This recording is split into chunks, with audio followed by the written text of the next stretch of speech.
Right మరో breaking news సుప్రీంకోర్టులో ఇవాళ అయోధ్య వివాదంపై విచారణ ప్రారంభమైంది. సుప్రీంకోర్టు ప్రధాన న్యాయమూర్తి జస్టిస్ రంజన్ గొగోయ్ నేతృత్వంలోని ధర్మాసనం ఈ కేసుపై విచారణ జరుపుతోంది. రామ జన్మభూమి బాబ్రీ మసీద్ భూమి వివాదానికి సంబంధించి సుప్రీంకోర్టు పర్యవేక్షణలో మధ్యవర్తిత్వం ద్వారా పరిష్కరించే విషయంపై సుప్రీంకోర్టు ఇవాళ ఒక నిర్ణయం తీసుకోబోతోంది. అయోధ్యలో 2.77 ఎకరాల భూమిని 3 భాగాలుగా అలహాబాద్ కోర్టు పంచింది. దీనిపై దాఖలైన పిటిషన్పై సుప్రీం ధర్మాసనం విచారిస్తోంది.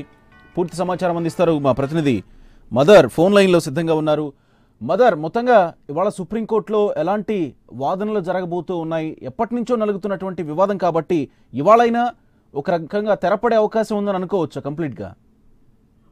గోపి, సుప్రీంకోర్టులో అయోధ్య విషయంలో మాత్రం చాలా కీలకమైనటువంటి విచారం ఈరోజు జరగబోతోంది. ఎందుకంటే ఎన్నో ఏళ్లుగా ఈ కేసు అనేది కూడా పెండింగ్ లో ఉంది. దాదాపుగా అయోధ్యలోని 2.77 ఎకరాలకు సంబంధించిన భూమి విషయంలో అలహాబాద్ తీర్పు కోర్టు కీలకమైనటువంటి తీర్పు ఇచ్చింది. ఆ నేపథ్యంలో ఆ తీర్పును సవాల్ చేస్తూ దాదాపుగా ఇప్పటి వరకు 13 పిటిషన్లు కూడా దాఖలయ్యాయి. 13 పిటిషన్ల పైన విచారణతో పాటు ఇటు సాధ్యమైనంత త్వరగా ఈ కేసును పూర్తి చేయాలంటూ కూడా ఇప్పటికే అనేక పిటిషన్లు దాఖలైన నేపథ్యంలో ఈ రోజు కీలకమైనటువంటి విచారణ. ఎందుకంటే ఒక మధ్యవర్తిని ఏర్పాటు చేసి దాని ద్వారా ఈ సమస్యను చర్చించుకోవాలంటూ కూడా గతంలో ఒక సూచన చేసిన నేపథ్యంలో దానికి సంబంధించి ఇటు కేంద్రం కావచ్చు, అలాగే 13 పిటిషన్లు దాఖలైన వారి దగ్గర నుంచి వచ్చేటువంటి అభ్యర్థనల పైన కూడా ఈ రోజు కీలకమైనటువంటి విచారణ అయితే జరగబోతోంది.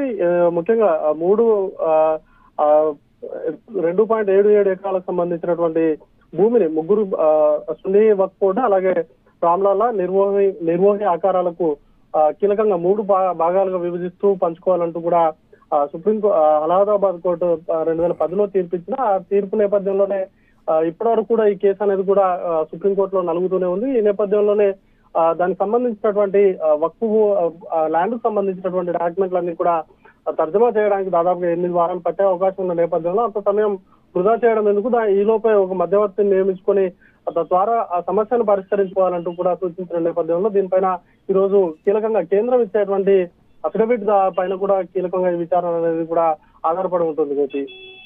Right mother, thank you.